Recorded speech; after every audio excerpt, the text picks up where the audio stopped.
Join ForumIAS Academy, trusted by hundreds of toppers, including IAS Rank 1 𝐂𝐡𝐚𝐧𝐧𝐞𝐥.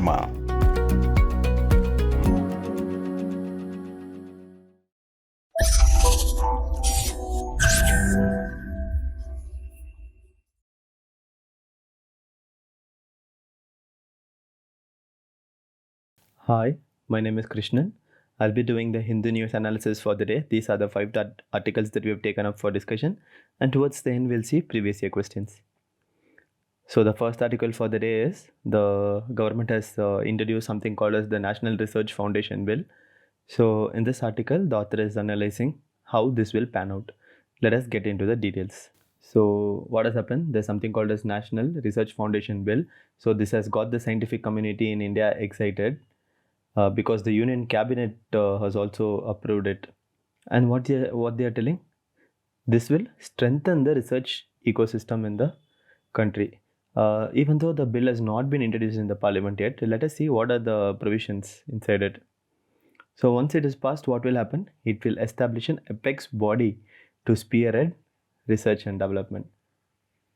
So once it is established, it will be the apex body, means topmost body to spearhead research and development.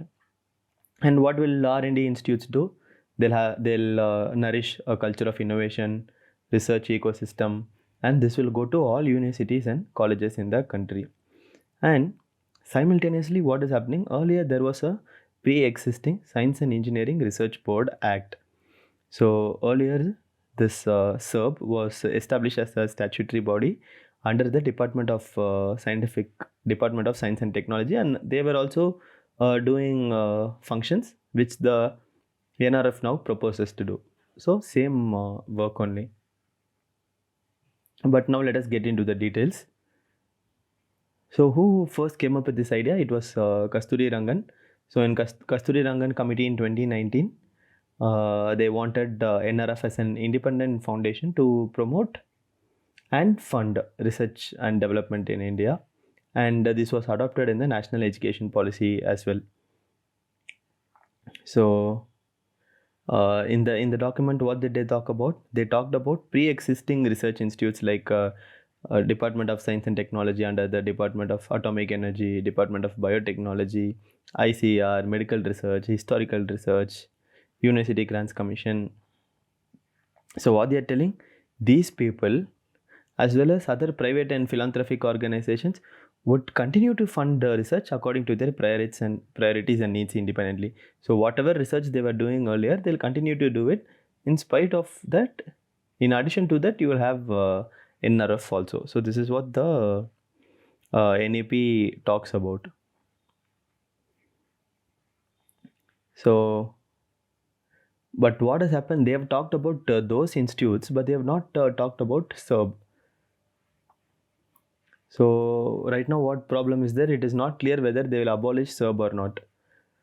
So what does the scientific community think?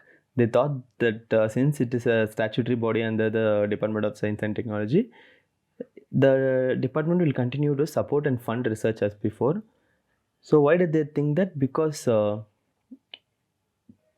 why did scientific community think like that? Because in the document what they had told, they had highlighted that leading research producing nations had made multiple public and private funding agencies.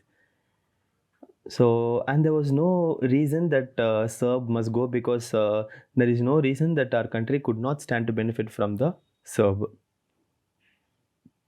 So, and people thought there will be multiple research funding agencies because what did the document say? The bill say the NRF would coordinate with other funding agencies and work with science, engineering and other academies to ensure synergy of purpose and avoid duplication of efforts. So they thought SERB will be there. Now in this article, we'll see what, in this part, we'll see financially what are the problems in research and development. So as you all know, there is lack of conducive research ecosystem and under investment in research and development in our country, and Kasturi Rangan tells that. And he says NRF should get an annual grant of 20,000 crores, that is 0.1% of GDP. But he did not tell how long this grant would continue. But 𝐂𝐡𝐚𝐧𝐧𝐞𝐥 committee is talking about comparing other countries. So he's telling in India we are just spending 0.65% of GDP compared to 2.8% of the US, 2.1% of China, 4.3% of Israel, and 4.2% in South Korea. So this is in terms of their GDP. And not only we are spending very low, it is going down also. Our spending in research and innovation is going down. So what did they tell? They expressed concern that spending for R&D has declined from 0.84% of GDP in 2018 to 0.69 in 2014. So they're telling this is the nature of spending for R&D in India. So what happened? So people here think that whatever 𝐂𝐶𝐚𝐧𝐴 committee has told, because of that, India spending will also increase to the level of US. But what has happened? NEP 2020 has adopted the idea, but without any specific financial commitment. So they are not telling how much will NRF get. So what is happening? At the same time, not just public expenditure on R&D, even private expenditure on R&D is going down. So from 0.76 in 2011 to 12, it has come down to 0.64 in 2020-21. So next, what they are telling, press information release is telling that NRF will have 10,000 crores for 5 years, which means they'll get 50,000 crore. But there is not much details in the public domain. But if you take the government grant or budgetary support, it will be just 14,000 crore. But what they are telling, the remaining 36,000 crore, the NRF should mobilize through industry and other private philanthropic sources. So what does it mean? NRF would get a maximum annual grant of 2,800 crore over the next 5 years, which is just a mere 14% of what Kasturi Rangan committee had recommended. And what we also know for sure is once the act is repealed, SERB will also be subsumed under NRF. So what will happen? SERB will be established as a statutory body of the Department of Science and Technology to plan, promote and fund internationally competitive research in emerging areas of science and engineering. So let us see what SERB has done. So SERB has been instrumental in building sustainable research ecosystem. How they are doing it? They'll provide grant funding, they'll foster young researchers, and they will recognize and reward research excellence. They'll promote scientific networks and partnership, and most importantly, they'll enhance gender and social inclusiveness. But what has happened? One good thing which happened was budgetary allocation was SERB increased 200 crore in 2011 to 12 to 1,000 crore in 2018-19. But after that, what happened? As you all know, it declined to 742 crore, but again rose to 911 crores in 2021. So what did the SERB programs do? Schemes and activities, they've all been important in financing basic research in science and engineering, and most of them will now come under NRF with some tweaking and tinkering. So, but what scientific community is hoping, the budgetary allocation for NRF will not be reduced by the amount allocated for SERB. But experience shows us when schemes are merged or subsumed into a new scheme, the allocation for the new scheme is generally lower than the total for the discontinued scheme. So this is a disadvantage. What is the relevance? Why we should do R&D? So that this part is talking about. So criticality of research and knowledge creation, and it is important to enhance funding for research. They have all been highlighted in NEP. What they are telling, this economic prosperity for many developed countries now and even in the ancient past can be attributed to their intellectual capital and their fundamental contributions to knowledge, science, arts and culture. So you can, the NEP itself talks about ancient India, Mesopotamia, Egypt, Greece as example. So what they are telling, NEP argues we should have a robust research ecosystem, acquire greater importance now due to growing challenges in the world, and there are a lot of opportunities due to technological advancement. And what they are telling, India itself has a long tradition of research and knowledge creation in science, maths, art, literature, phonetics, language, medicine, agriculture. We should strengthen all these things to make India a leader. So what they're finally telling, these are laudable ideas and intentions, but in spite of talking and telling all these things, what we need ample financial support. Then only you can do all these things. No, so financial support is very, very important. At least if you're not giving 50,000 crore like this, at least give to the extent of what Kasturi Rangan committee had insisted upon. At least that will help foster R&D culture in India. This is what they're trying to say. Now, let us move on to the next topic. This topic is about the recently amended Forest Conservation Amendment Bill. So what happened? The Lok Sabha had recently passed the Forest Conservation Amendment Bill 2023. And what they have done, they have made no substantive changes which the original bill had. This was introduced in March. This was kept for public suggestions, and a lot of people gave suggestions, but they have made no changes from the original version. So what it is doing? It is ignoring a lot of strong public objections that highlighted a number of concerns. So the bill starts with the promising preamble, and the preamble says what? It expresses commitment to achieve net zero emissions by 2017. It says it will create carbon sink, increases forest cover, improving the livelihoods of forest dependent communities, so on and so forth. But if you look at the operative part of the bill, it shows little connect with the preamble. Instead, it excludes entire categories of forest from the ambit of law, and ironically even facilitates destruction of forest. So in this article, we'll see how the bill proposes to do that. So what are the problematic area?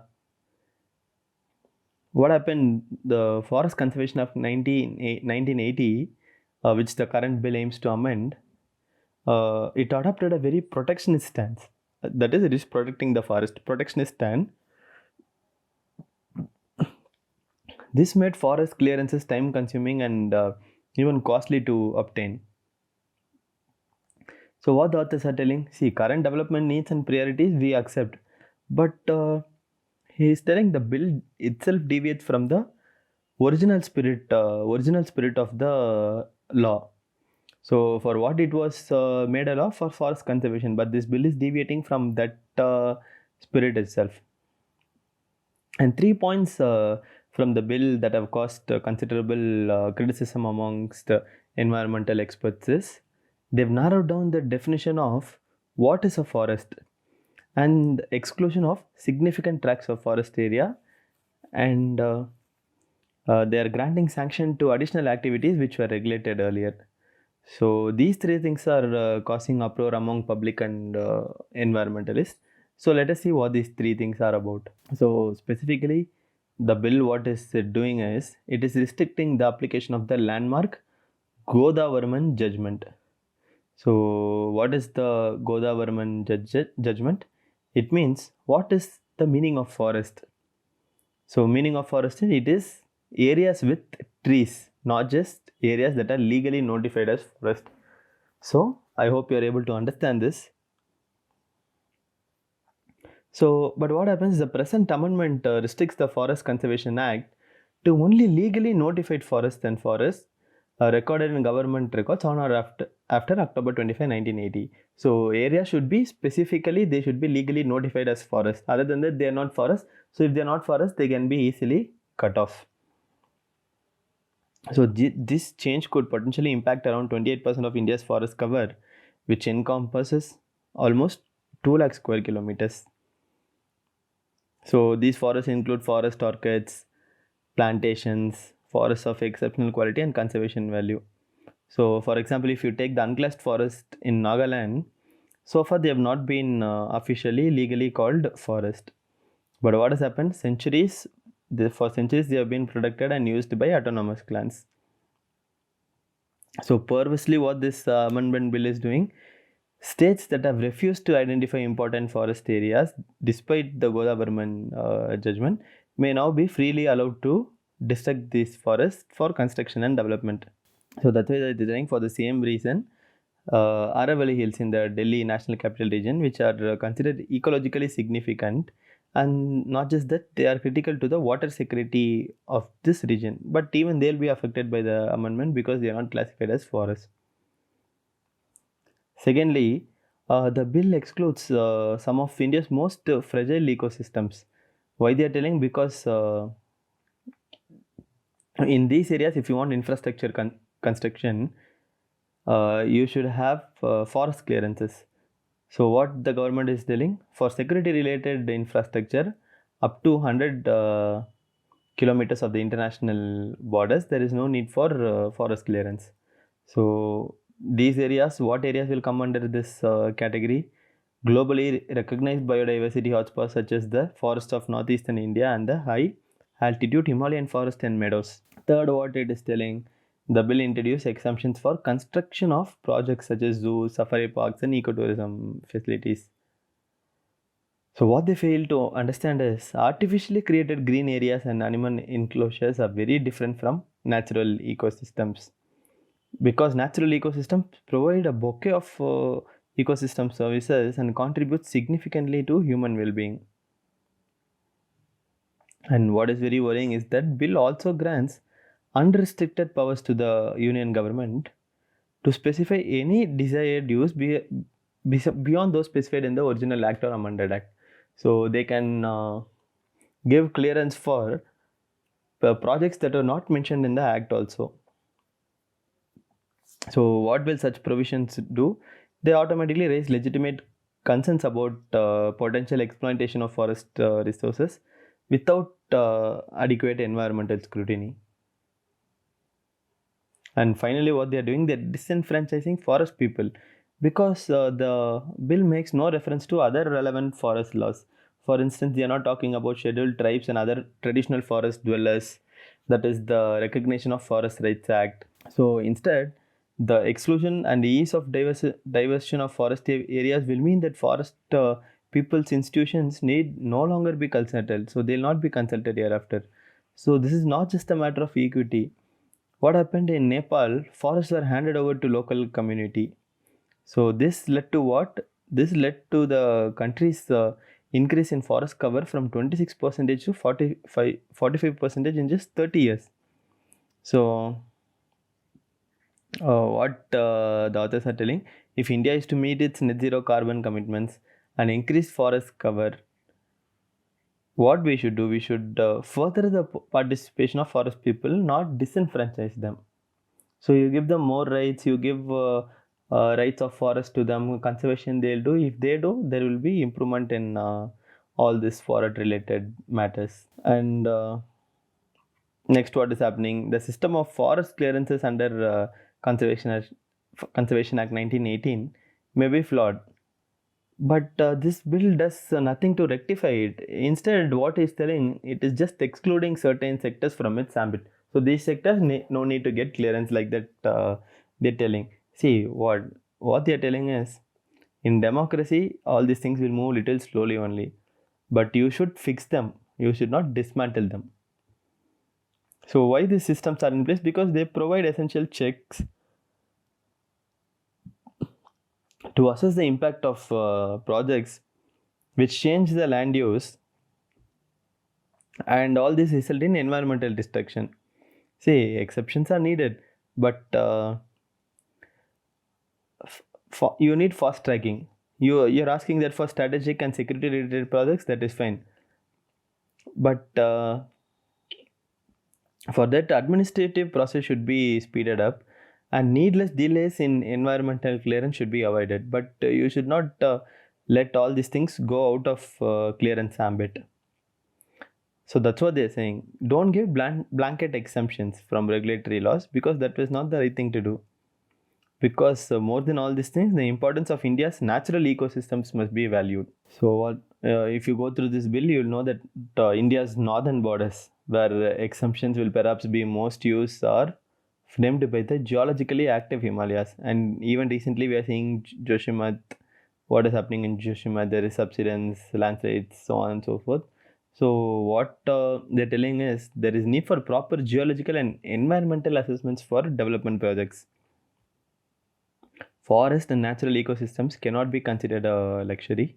They are an absolute necessary. So that's a given, like we all know it. So we should do whatever it takes to conserve forests. Now let us move on to the next article. This article is about Russia-African Summit. So what is the Russian President Putin is telling? He's telling the leaders and officials from African countries that Russia is making full efforts to avert a global food crisis. Why food crisis will come? Because Russia has withdrawn from a deal allowing grain shipments from Ukraine. So because of that, what will happen? Food shortage and price spikes is going to happen. So Putin spoke at the opening session of a 2-day Russian-African summit, and what was very imminent was very few African heads of state, that is prime ministers or president, attended it compared to a previous summit in 2019. So what is Putin telling is our country will continue to support needy states and regions.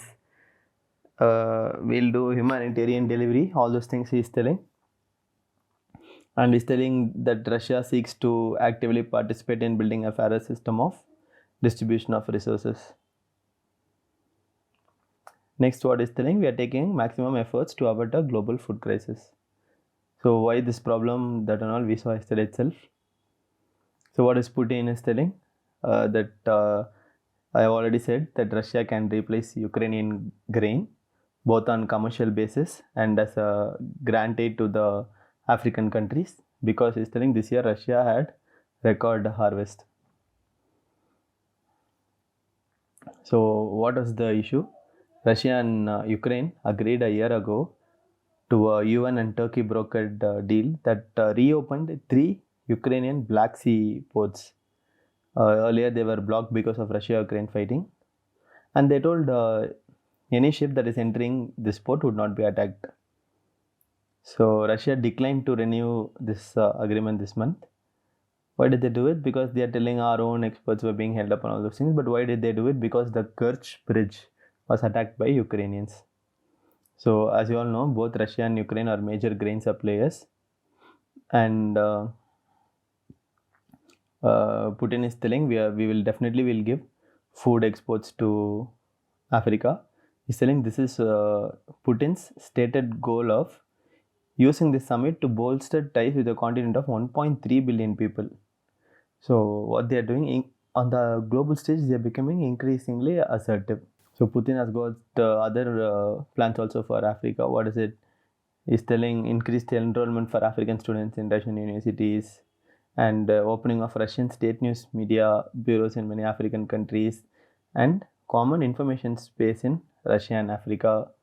So what is its objective? Unbiased information about events taking place in the world will be broadcast to Russian and African audiences. So why is Africa important? Because Africa's 54 nations make up the largest voting bloc at the United Nations, and they are very divided on this Russia's action on Ukraine. So this is the second Russia-Africa summit, and as you all know, the number of head of states attending shrank from 43 to 17, because Russia feels it is because of Western pressure to discourage African presidents and prime ministers from taking part in this summit. And Putin's foreign affairs advisor is telling, even though only 17 heads of the state are attending, there are 32 other African countries are represented by senior officials and ambassadors. So all the countries are there, like that he's telling. So what is very important is not just grain, the fate of Russia's Wagner mercenary group led by Yevgeny Prigozhin. This was also discussed because Wagner's future is very important for countries such as Sudan and Mali, because they contract this. They have contracts with this mercenary group, because since they can't pay them directly, they give natural resources like gold. So Russian officials and Prigozhin have said that the company will continue working with Africa. On the other hand, African leaders are trying to come up with a peace proposal for Ukraine. So that is also going on the sideline. So that was also discussed in this summit. Now let us move on to the next article. In this article, Finance Minister is hinting that performance-linked incentive scheme may be extended to chemicals and petrochemicals. So what has happened? Large global investors like BASF, ADNOC, Rosneft, Aramco are looking for joint venture partners to invest in India. So Finance Minister is saying that, and she said that government is open to introducing production-linked incentive scheme for investments in chemical and petrochemical sectors. So what is she saying? She is urging the industry to reduce its reliance on imports of chemicals that can be made in India itself. And she also emphasized the need to set up adoption of newer technologies, and she's telling to focus on sustainability, circularity. So he's telling these are the benefits that Indian companies should look for while looking for potential partnerships with global players. So what he's telling, unless you're able to bring these elements when becoming a partner with global investors, ultimately India will not benefit. So you look for sustainability, circularity. So she's telling, I don't want to be a pessimist or a naysayer, but we cannot have joint ventures when our standards in terms of sustainability is not really up to the global mark, because we have given, India has given NDC commitments also. So she's telling, before you go for partnerships, you look into all these things. So for performance linked incentive also, she's telling the same. She's saying we are in favor of making India a manufacturing hub, and so therefore we will of course consider PLI for chemical and petrochemical sectors. And people ask there about inverted duty structure. So industry experts told that inverted duty structure is affecting several segments of the chemical industry. And the finance minister said the government is open to correcting them, but this will affect the tax treatment for other products in the value chain.